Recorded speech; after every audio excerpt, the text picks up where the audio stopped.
Hey guys, welcome back to the channel. So this is my new car, my BMW i3. But before we start taking a look to the future, I think it's important to understand where we're coming from.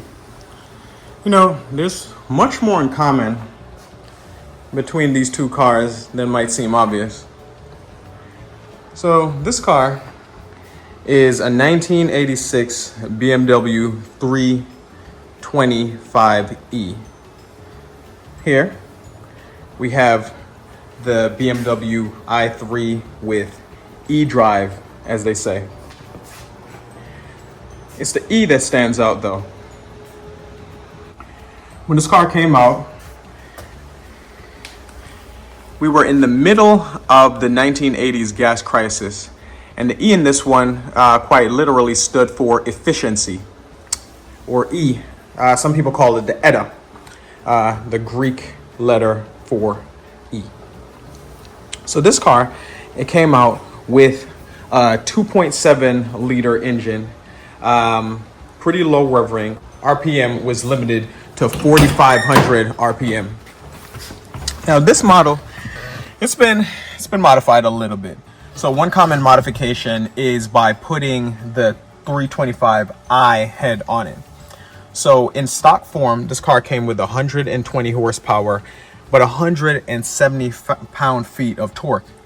Alternatively, the 325i was higher revving, 6,500 RPM, and it had more power as well, closer to 200 horsepower, right around 170, 180, in that ballpark. The reason why the E, or the ETA, had less horsepower was for those exact reasons, to make it more efficient, make it more economical fuel wise and so forth. So the way they did it was by having less airflow to the motor. Now, not surprisingly, if you swap the better breathing head as well as some of the electronics and so forth, you could end up having all of the benefits of the 325i's horsepower, but all of the low down torque of the 325e. That takes us to the BMW i3. Now this i3 was a sea change as well. The i3 came about, and it's for the purpose of efficiency. Again, gas crisis, we're running out of fuel and all of these things. So they came out with the BMW i3. How they did it this time though was lightweighting, electricity, all in an effort to push efficiency. E, if you will.